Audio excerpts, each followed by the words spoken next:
YouTube was good. It's your boy Jody Joe. Welcome to Jody's Corner. And as you guys saw by the graphic, this is a sponsor's choice movie review.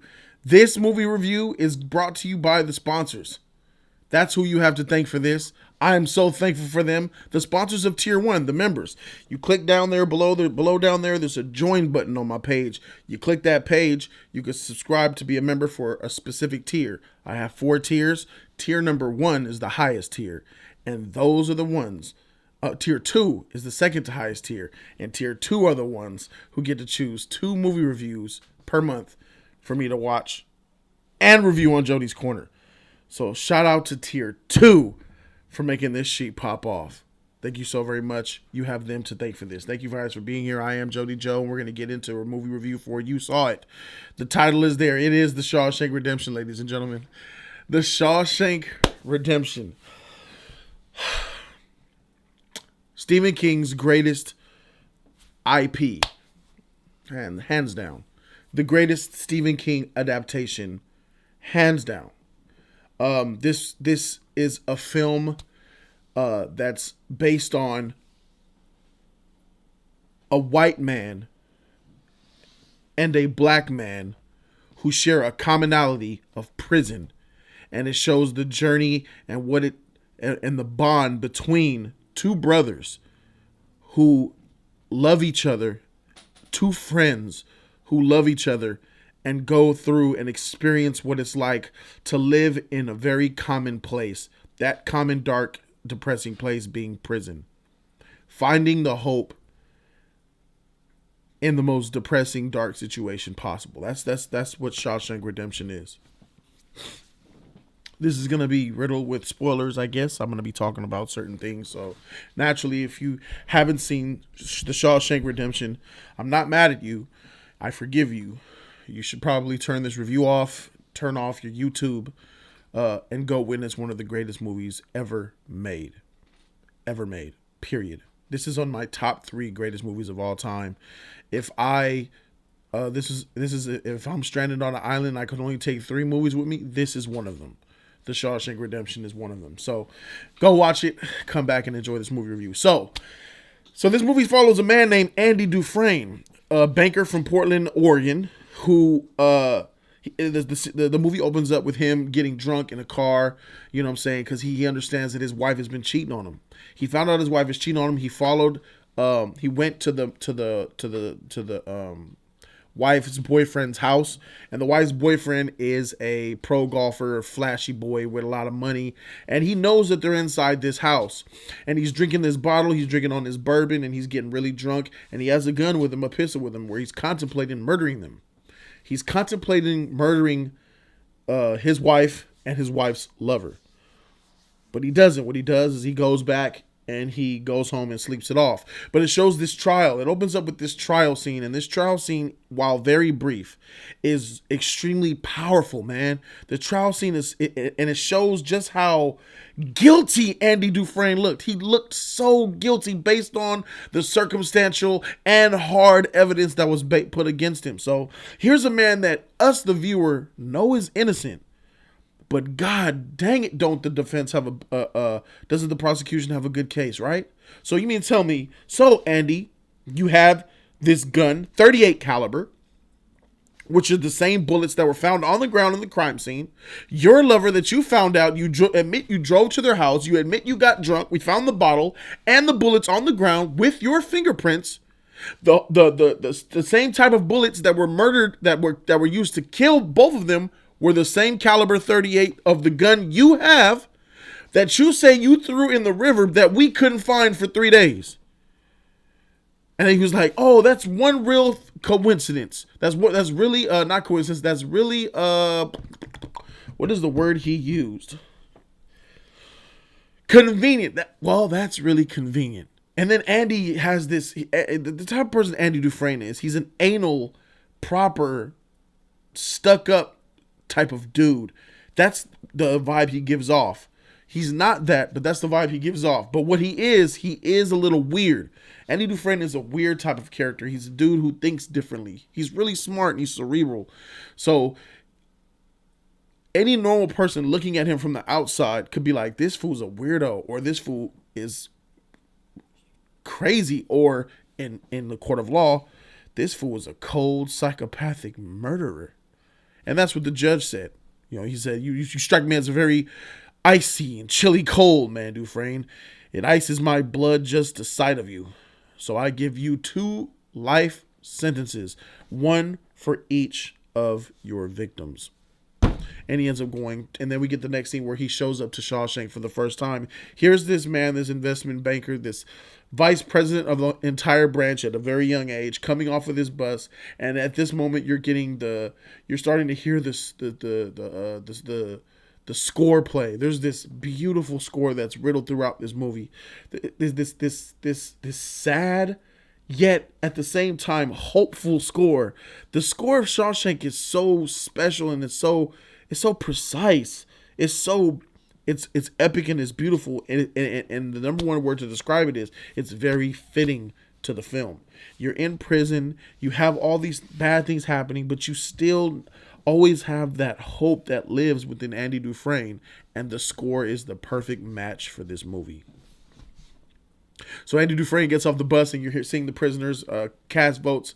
They place these bets for the new Fresh Fish. They call him Fresh Fish. And Otis Redding, played by Morgan Freeman. That's the man that you see right here, the black one. You guys know Morgan Freeman. All these other prisoners are like, oh, I want the fat one. I think he's going to crack first on his first night. Because everybody on the first night who comes to Shawshank, one of them cry, one of them crack, one of them wheel, one of them squeal, one of them flip out and spaz out their first night in prison. So they're playing this game as they're seeing the people get off the bus, and then they're picking out their people. What about you, dudes? I got him. All right, fine. And they're like, what about you, Red? He says, I got the tall drink of water, the one over there where a good blow of wind will blow him over. He picked Andy Dufresne to be the one that would squeal, scream, flip out, and cry on his first night. Come to find out, he was wrong. It wasn't Andy. Andy was silent, as quiet as can be. But the fat, chubby one was the one that got beat up, and he was egged on. But it's when the chubby one ended up getting beat up and killed by the guard, and the guard is a piece of shit douchebag. Let me talk about him now. The captain of the prison guards, who also you guys would probably know him as the voice of Lex Luthor in Justice League Unlimited. He does the voice acting for Lex Luthor in Justice League and Justice League Unlimited. He does the voice for him. So, this motherfucker, bruh, you hate him. He's so mean and so evil and so dark, and he's just it's the perfect role for this motherfucker. He's this large man with a big face and this powerful voice. And he's a fast talking, and the time period, it's just the way he talks is just like crazy. He's swearing, he's cussing, but he always beats the shit out of people. He gets physical. This dude is the one you don't want to cross. He pumps fear in all of the inmates. And he pumped fear in me, the viewer, for the inmates. So I'm watching this movie, and I'm looking at prisoners react to him or be around him, and I'm instantly thinking, don't say something around him, don't do nothing. That's what I'm thinking in my head, because I'm in such belief that this captain of the prison guards will hurt one of my characters that I'm watching in the movie. And that's the special thing about this movie, is that it makes you feel at home with these characters. You love each and every one of them, and even the side ones that you don't really know that much, you love them too, because they're part of the team. They're part of the core too, and these are the core too. Red and Andy. So then they proceed on, and you get to see that the warden ain't shit, and the warden starts to bring his Bible and talk his Bible talk, his shit, whatever the freaking warden, man. This warden is a motherfucker. What I said about the freaking captain of the this warden is much worse, because he's powerful. He's more powerful, and he's cerebral. He's much more smart. He's a yang to Anthony Dufresne's yin. You know what I'm saying? As far as the type of people, good, evil. So There's so many characters in this movie that you love. You get the little hotshot kid that came in some 15 years later. We get an opening scene with Redding with Red going into his parole hearing, and this is 10 years of him being in prison. He sits down after being up for parole after the 10 years, and he's sitting there. He's this very humble man. I love the way this was shot. I loved all 3 parole hearings, man. My God, I love this movie. The editing of this movie is fantastic. The editing of Shawshank Redemption is some of the best editing. It's better than Forrest Gump editing. It's better. And did Forrest Gump come out the same year as this movie? Waterworld? One of the motherfreakers did. The editing for Shawshank Redemption is A+ God tier level. So Red's going to this parole hearing and he has his hat in his chest. Oh yeah, sit down, Mr. Red. Oh yeah, yes. It seems to me that you served 10 years of a life sentence. Do you feel you're rehabilitated? Rehabilitated? Oh yes, sir. Absolutely rehabilitated. Not an evil man, not an evil bone in this body. Absolutely, I'm rehabilitated. I'm very sorry for what I did. 100%. I'm a changed man now. Honest. Absolutely rehabilitated. And then it just shows the scene of the file and the stamp. The legendary stamp. Rejected. He said all the right thing. Rejected, nigga. So then he meets up with Andy and shit, and then you got that scene right there of that parole that really means something to me, and I didn't realize how much it meant to me until the movie was over. But you get the hotshot young kid that Andy takes under his wing. You got the stuttering piece of shit that likes country music and shit. You got the short fat one. You got the short one. You got the short meaty one from Seinfeld, tough guy. You got the tall motherfreaker. You got Andy, and you got Brooks, man. Shout out to Brooks, man. Brooks is one of my favorite characters in Shawshank Redemption. There was a scene where Brooks got released from prison after serving over 50 years in prison. So this is a man who was, if I'm to quote the great Red, institutionalized. And that word is what helped me understand what it really meant. And so with Brooks, he got released from prison. But before he got released from prison, he took a knife to one of his friends. And then he tried to kill one of his friends. And they're like, yo, what's going on? He's like, I'm about to kill him. It's the only way they'll make me stay. What are you talking about? And then they said, what did you do to him? He said, I just wanted to wish him happy farewell. He made parole. So he was sad. Instead of getting this good news that, hey, you're made parole after 50 years, he's sad. And I only me watching Shawshank, after all the years of me watching Shawshank, I've come up with a theory. And you Shawshank viewers could roll with me. Maybe you guys already have this same theory or you've come to this conclusion yourself. But I believe this theory to be very true. So let's talk about what happened with Brooks first. So Brooks gets released from prison and he writes a letter to the gentleman. And the beautiful editing and the montages and all the shit that shows while he's reading this letter. I wake up every morning in cold sweats. Sometimes I don't know where I am. I work at the food way. Can you tell your man to double bag? Last time he didn't double bag. Make sure you double bag, okay? Yes, sir. I don't think the manager from the food way likes me very much. And he just has this sad face and sad voice, and it breaks your heart. It really hurts, and it breaks your heart to hear him talk this way. So this man, the world has done God itself in one big hurry. I remember when I was a kid, I saw a car once. Now they're everywhere. The world is in a big hurry. And this guy almost runs him over. Watch out, old man. He's this man who's coming out into another world, literally. And he's he's scared everywhere he go. I'm tired of being afraid. I don't want to be like this. I've decided not to stay. So thanks everybody. He was just writing him, let him know that he's about to kill himself. Put the Brooks was here on the wall. He hung himself. And it was sad. And they're reading the letter, beautiful editing and direction. They're reading the letter, and Red is he's upset. They're all listening to the letter being read from Andy, and they're all upset. He's like, he should have died in here. That's what Red said. He should have died in here. That is some institutionalized shit, isn't it? He should have died in here because this was his home. Prison was his home. Prison was all he knew. And then the young one was like, shoot, he should have died here, man. Shoot, I wish I could make parole.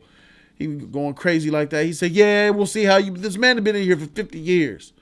50 years. This is all he knows. In here, he's a sane man. He's a smart man. He's a wise man. He's an educated man. He's something. Out there, he's nothing. Just an old man. And that's true. And this is what made me understand and learn what institutionalized means. Way back when I was younger. He was like, these walls, I'm telling you, these walls are funny. First you hate them. Then you learn to live with them. Enough time passes, you depend on them. That's institutionalized. And then one of the friends said, I can never get like that. Dude got the cigarette. He was like, oh yeah? Say that when you've been here as long as Brooks has. You got that right. So that was a really beautiful scene, and I loved it. And it was sad too at the same time. So let's talk about Brooks real quick. Here's my theory. So I think that Brooks was... Who gets paroled out of 50 years of serving? No. Like, if you don't make it out in your first 30... If you ain't making parole, you ain't making parole after a certain time. 50 years, you're getting paroled out. That right there was the warden's doing. See, the warden started to use Andy Dufresne. Andy Dufresne was a smart, knowledgeable man, and the warden took heed to that. So the warden was using Andy, protecting him, putting him out of the laundry room. Let's get you out of the laundry where you're getting beat up and shit and butt raped. And it's hard, trash work. And let's put you in the library. So he put Andy in the library with Brooks. And it was then when he was starting to do tax forms, and he was starting to help out the guards. And he started doing the guards' tax forms, and he started doing their financial advisement. And he was doing more things for the warden. And the warden knew that this shit is about to elevate and turn into something special. It was the warden that put his parole up. Motherfreaking warden put up the parole for Brooks to get him out of his prison so he could just use Andy, and there would be no witnesses to what he planned on doing with Andy, with the scheming and the cooking the books and all that shit. The warden got him paroled, y'all. For some of y'all, you guys are like, yeah, okay, yeah. But for some of y'all minds is blown. Because it took me a while. I was like, wait a minute, that shit don't make no sense. The warden got Brooks paroled because Andy got that position in the library. So freak the warden. So the warden killed Brooks indirectly. So yeah, we see Andy is trying to... He has a hard transition his first 10 years. And they go through the first 10 years of Andy's prison term within the first 30 minutes of this movie. And in that first 10 years, you got the people they call the sisters. They call them the sisters in prison. And these are the gay dudes. Let's call them Team Sus. So the prison has Team Sus. And they're looking at Andy. And the main dude is this... I forgot the actor's name. But it's the dude that plays the FBI cop in Rush Hour. He's in a lot of various movies too. So he rolls upon him in the shower. So Andy's washing up. And there's another dude washing up next to Andy. And the gay dude rolls up like this. And he comes up to the dude next to Andy like, move, motherfreaker. This is my shower. And then he looks at Andy with the sus eyes, bruh. The sus eyes. Shout out to gay prison scenes, bruh. Them eyes, bruh. That's what we be doing on stream. That shit is funny. So he's looking at Andy. Hey. Anybody get to you yet? Hey. I said, did anybody get to you yet? I could be a friend of you. And he was like, I'm done. He walked away. And then the sus, he was like, hard to get. I like that. And I'm like, oh fuck, this nigga gonna have problems. So one day, Andy's on the yard, and the very first words he says to something to is Red, and he says, "I know you're a man who knows how to locate things." And Red, let me tell you about the dude. What Red is? Andy is smart. Andy is resourceful up here. Red is the prison hustler. He's the smuggler. He's the dude who could get you anything from outside the prison for a markup, a 20% markup. For novelty and specialty items is a little bit more, and he can get it to you. So you roll up to Red like, yo, Red, I need a pipe and tobacco. Give Red the money. He got a whole system. He get it to you in a few weeks. Red is the dude who can get you anything. So Andy knows this, and Andy says, I would like a rock hammer. A rock hammer. He was like, what's it for? It's for shaping and polishing rocks. Andy's a rock buff. So then they get into this conversation prior to the conversation about the rock hammer where Red is saying, you know, the word goes around this prison fast. The sisters have taken a liking to you. And he's talking about Team Sus. Team Sus is taking a liking to you. They look across the yard, and that nigga's already looking at him. He's like this. And then Andy's like, I guess it wouldn't help if I told them I'm not homosexual. And then Red hits me with a cold line. I'm like, God dang, Red. He says, neither are they. You have to be human first. They don't qualify. I'm like, dang. These motherfuckers is monsters over here, bruh. And sure enough, we get the first taste of it in the laundry room where they roll up on Andy when he's in the back, and he's like, what's up? And Andy's like, you know, freak this shit. And he's fighting him off. But there's too many of them, bruh. And you get the Monopoly scene from Family Guy where they're like, you're going to take the shit. So they start beating the shit out of him. But Andy don't give it up to him. But it's years of it where he's fighting sometimes, and it talks to that he was. It happened a lot, almost weekly, maybe. It happened often. Sometimes he'd win, sometimes he'd lose. Red made sure that was clear. When he lost, he got his butt took. So Andy was getting raped over and over. When he couldn't fight them off, he would get butt raped by Team Sus. Team Sus is just too deep, man. There's too many of them, man. And Andy can only, he would get a stick, get back. Yeah. Sometimes he fight him off. Yeah. Sometimes he fight him off. Like there's another scene where they're watching a movie and they're seeing, and they're watching a movie with Lena Horne. Rita Hayworth. Lena Horne, I'm an idiot. Rita Hayworth, and then Andy's like, all right, peace out, I'm about to go. And then he goes into the film room, and they roll about Team Sus is like, what's happening? They push him in the film room, and the film projectionist is like, whoa, shoot. He's like, get out. He's like, I gotta change the film reels. Get the freak out now, I'm freaking horny. So then he leaves, and then it's just Andy and Team Sus.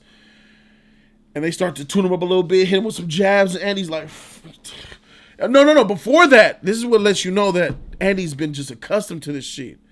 They're all watching the film in the very next room. They're in the projection room. There's 5 Team Sus members, and it's just poor little old Andy. And Andy could make a noise, make a commotion, and I'm sure they'll hear him and come in there and probably try to stop it or something. I don't know. But here they're all looking at Andy, and Andy's sitting back like this. He's standing, and he turns his back to him. And then Team Sus captain, he says, ain't you gonna scream? And Andy's like, let's just get this over with. He grabs a projection reel, hits one of them out of the blue, and they're like, let's get on. So they scuffle it, and he's like, So they get the best of Andy. They drop Andy to his knees, and then Team Sus captain pulls a knife out of his back. And he's like, a very, not a knife. It's like a piece of metal that's real skinny. He's like, look, now listen. You gonna open your mouth and you gonna swallow what I give you. And you broke my man's nose, so you gonna swallow what he gives you too. And he's like, anything you put in my mouth, you're gonna lose. He's like, nah, because if you do anything like that, I'm putting 8 inches of this steel right into your ear. So then Andy, thinking fast, the genius that he is, he told him a story. He said, And he says, well, yeah, you better know that sometimes when there's traumatic brain injury to the victim is the reflex is to bite down very hard. In fact, so hard, after it's over, the medics will have to pry the victim's jaw open with a crowbar. And this motherfucker's like, what, you gonna bite? What the fuck? If I stab this through your ear, you gonna bite my cock off? He's like, where'd you learn that? He said, I read it in a book. Do you know how to read? Do you know how to read? You illiterate freak. And they said, so he was like, all right, you ain't gonna suck my cock today, but I'm about to beat the shit out of you though. So they beat the shit out of him, man. They beat him real bad. They beat him to what Red said, within an inch of his life. This is the worst beating he's gotten. And it's at that moment where you realize this Team Sus, the sisters, they're evil. They're monsters, man. And they had him in the infirmary. Andy was in the infirmary for a month. During that time, him and the warden already had kind of like a rapport. And this was the first time where I was like, okay, this bully can actually do good. So they get him out, they release him from the hole, and he goes into his cell, the captain of Team Sus. And in his cell, he's already being welcomed by the security guard captain. And it's in this scene where I'm like, oh, shoot, nigga, you left up now. Get him, you evil dog. Evil dog, get the other evil dog. And he's like, what? And he takes that billy club up. Bah! He's like, oh, and he tries to run. Help me, no, please. And nigga screaming, grab his legs. Get in here, nigga. Beat the shit out of him, bro. I was happy. And then shows him in the scene with a wheelchair. And then they drove him off to the infirmary. They beat him within an inch of his life, and he never walked again. And Red is narrating this entire film, and Morgan Freeman's voice as a narrator, this is where it came from. This was the start of the epic Morgan Freeman narration voice. All the times people talk about how Morgan Freeman's a great narrator, it came from this movie. Because he's narrating this film to an epic level. He's telling us everything that's going on. And in that scene, he lets us know that two things never happened after that day. The sisters never touched Andy again. They never laid a finger on him, so his booty hole was safe for the rest of his time in Shawshank. And that motherfucker of Team Sus never walked again. And that felt good. Bye-bye, motherfucker. So it was good to see all that happen. Some good things happened for Andy, but then that made the relationship between the warden and Andy intensifies to the point where the warden made the workers work outside. There was a new work program that was kind of revolutionary, and with prisoners, he was underbidding all the contractors, getting all the money, and he was laundering all the money and cooking the books, and he used Andy to do it. Andy did all the dirty cooks, all the dirty booking for him, all the shady deals was done by Andy because he's smart with it and knows the ins and the outs. And things started to come to a head, but in this movie there was a scene that really got to me, that really hurt me, is when the new booty came to the prison, and when he heard that Andy's the investment banker who killed his wife, and he did prison time in another prison with another cellmate, and he asked him, who'd you kill? And he gives him this story about how this dude just caped somebody at the golf club, caping, like checking him out, scoping him for rich guys to rob them. Found a guy, followed him home, robbed him, and killed him and his wife. And then they pinned it on another guy. He was like, they pinned it on some banker. And that's the guy they pinned it on. And he shared the story with Andy, the proof that you are innocent, and this guy copped to it. So now you know Andy's innocent, and now you know there's a person who could free Andy. There's a character who could testify to get Andy's freedom. And when he brings this information to the warden doesn't want to hear it. Oh man, that's a lie. This young man is just impressed with you. He'll do anything to make you happy. And Andy couldn't believe, why are you being so obtuse? What did you call me? You're being obtuse. Is it deliberate? At the end of the day, it got hot. It got really hot. And the warden said, in the hole for a month, because he mentioned money to him. He said, if I ever get out of here, I'll never report on the money laundering that I've done for you. And then that pissed the warden off, and it threw him in there for a hole. And he threw him in the hole for a month, which is kind of unheard of, doing a month in the hole. So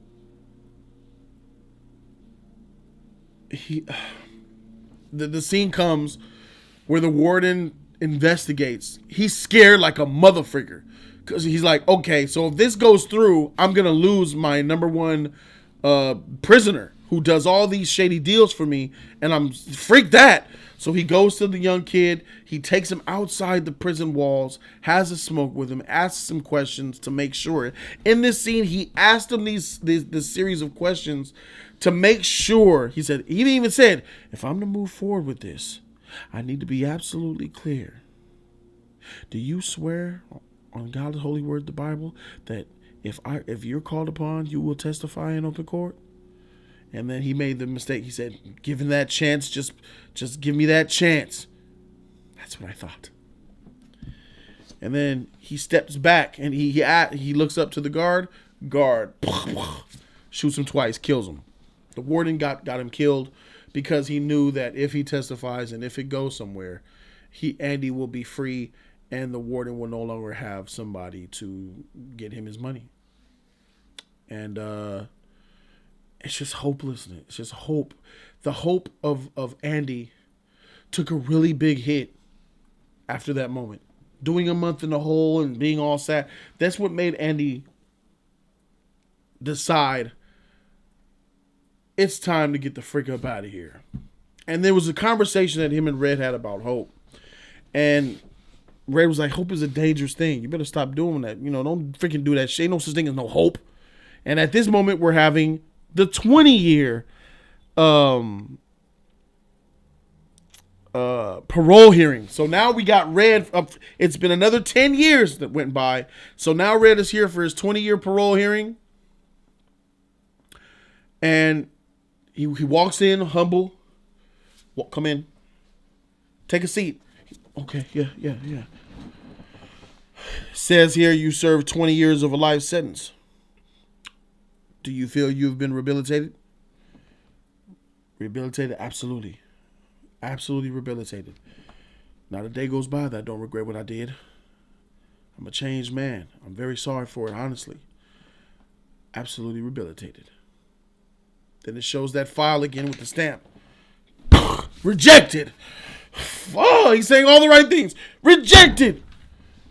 And I'm like, oh, man. And then Red's 20 years, goddamn. He gets rejected and all that shit, and a lot of other bad things happen in this film. Other good things happen in this film, from him getting money for the library, him keep writing letters once a week to the state to get $200 in boxes of free books, to writing 2 letters a week to the state to getting $500 a year for life. And he built the biggest and greatest library in all of the state prisons and right there at Shawshank. Good times like that, right? And then there's bad times like we talked about with the boy. More good times where he taught him how to read because the youngster was illiterate and he passed his exam with a C, only to find out that he was later killed. It's just, this movie is a huge roller coaster of this. It takes you everywhere this movie does. It takes you to the brink of sadness. It takes you to tears. It makes you laugh. It's happy. It's real. But what this film is at its heart is the bondship of friends. At its heart, it's the friends going through this entire thing together. I'll never forget the roof scene where they had to tar the roof, and Morgan Freeman is doing his epic narrating, and he's about to get thrown off the cliff by telling the captain about his wife, and where he first introduces his genius to the warden and to the captain of the guard, and he risked his life just to get his friend's beer. And on the second to the last day of them tarring the roof, at 10 o'clock in the morning, them fools was up there drinking that beer. And this scene is absolutely beautiful. You're seeing the sunrise shining on this scene, on these men, and as they're drinking this bohemian style beer with the suds all fizzling through the bottle. And I can remember I ain't never in my life wanted a beer at the time I was watching this as a youngster until I saw that scene. I'm like, God dang, you make that beer look good, Red. All of them up there drinking it, dude spilling out of his mouth. It's just icy cold out of the bucket. And they're just sitting there, and then Red is narrating and painting a picture in your mind of what it's like to experience labor and up there drinking beer. He made just drinking beer as a prisoner. You worked hard, sweating, you stink, you're a prisoner, you got these people in captive, your life is took away, and something as simple as an ice cold beer could give you hope and make you feel like you're a king. And he said it, up there, we were kings of the world, drinking on that bohemian style beer, looking down on it all, just off beer. And then you looking over at Andy, and Andy's just sitting there in the corner with a smile on his face. And one of them gets up and says, "Hey, Andy, you want a cold one?" He was like, "Nah, I gave up drinking." And that right there made me feel so good inside, because, you know, in the beginning he was alcoholic, he was drinking, he was the bourbon, where he was going to kill his wife. So, sorry about that. And that just made me feel good. And I know just what Red said. I think Andy did it to feel human again. And on that rooftop in that scene, everybody had hope. And he constantly does these acts of good in defiance of repercussion, like to the point where he locked the locked the guard in the bathroom, and he played the opera music for the entire prison to hear, with the warden looking at the glass. Turn that off. And he has the way he's acting. He's such a good actor in this role. Like, he's scared and he's nervous and he's reluctant. He knows he should turn it off. He's like, "Andy, I'm warning you, turn that off." He goes to it, turns that shit up. I'm like, "Andy, you better get the shit beat out of you for this." But in that moment, they talked about it. And then there's Red again narrating the entire scene to make it pop and come. I don't know what those two women were singing about. I like to think they were singing about something so angelic it transcends words. I'm like, God damn. And they're all just froze, from the kitchen to the laundry to out on the yard. They're just looking at the speaker and hearing that music, because they don't hear music. They never hear music in prison. They didn't have it. And now they're hearing it come through these loudspeakers randomly. And Andy gifted that to them. And you appreciated that entire scene. There is so much iconicness in this movie. Let's fast forward towards the end. Andy said, enough is enough. I am not giving up on hope. Hope is going to keep it alive. Freak you, Red.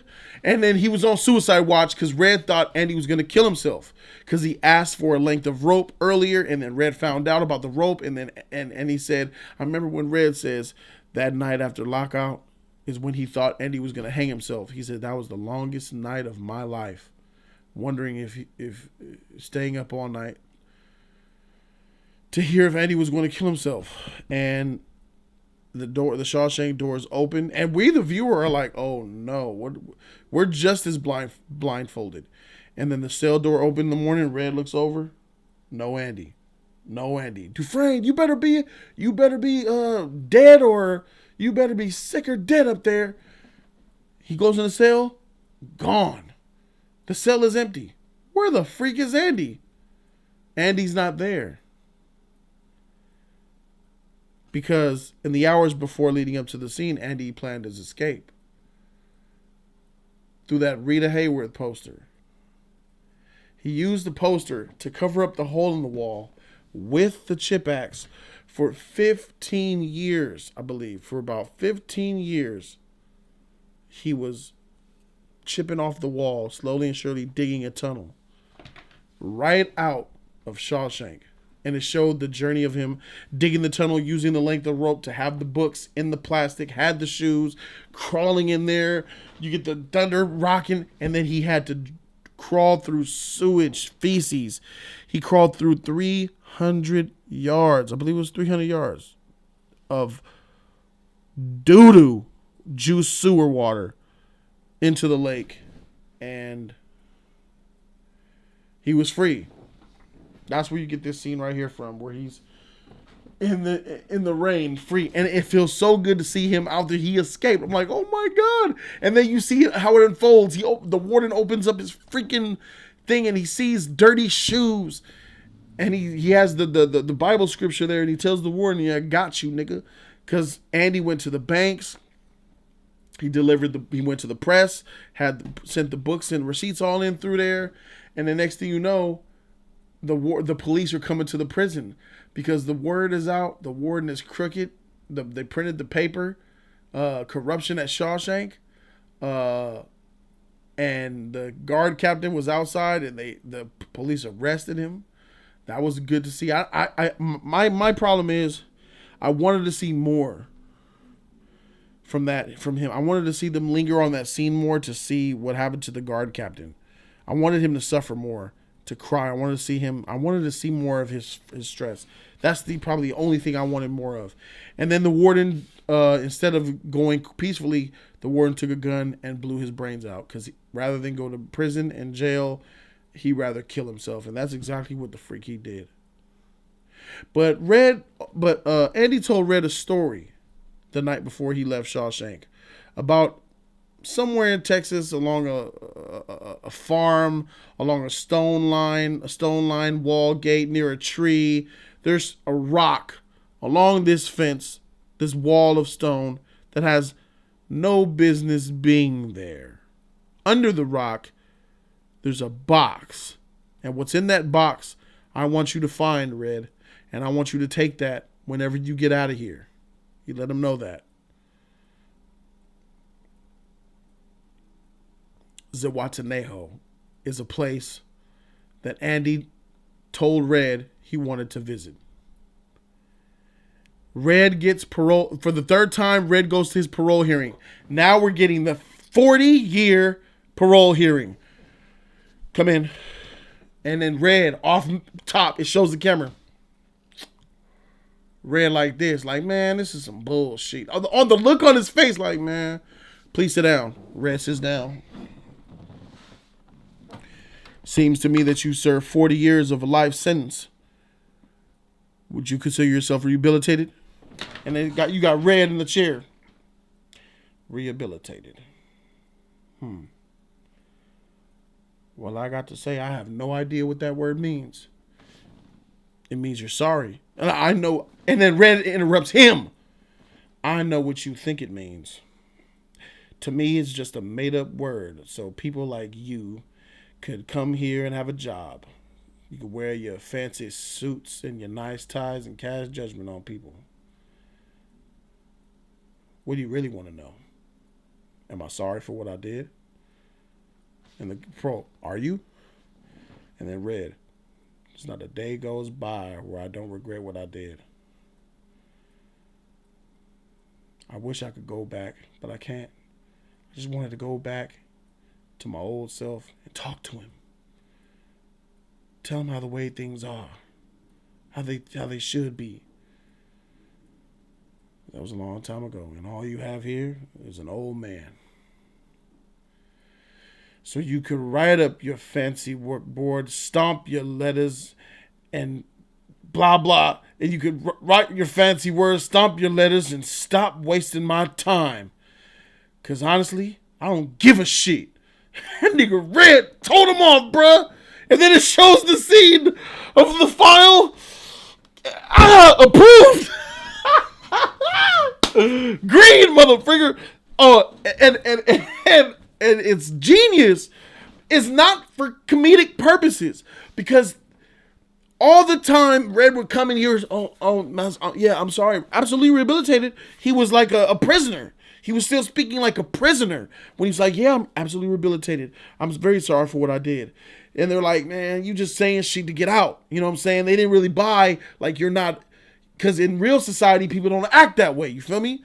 But Red, at the point of his 40 year, he was like, he acted the way a real old man would act in the free world. And that convinced that entire board that this motherfucker is ready to join society. Because that's exactly how an old man would react to going through this shit all the time.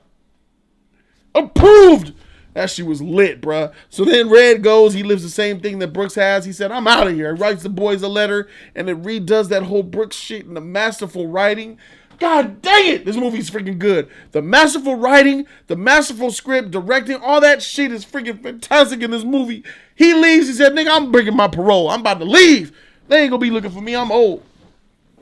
takes the bus, goes to Texas, looks alongside the rock, finds the rock that shouldn't be there, opens up the can, finds thousands of dollars that Andy left him, and a postcard.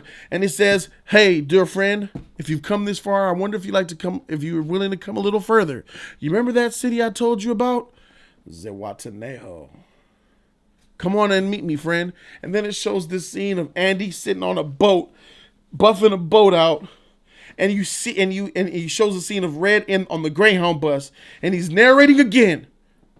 He says, "I just can't wait. I'm just giddy with excitement." He says Red said he said he would have killed himself if it wasn't for the promise he made to Andy. He says, I can't wait. I'm just jittered with excitement. I can't wait to see my friend again.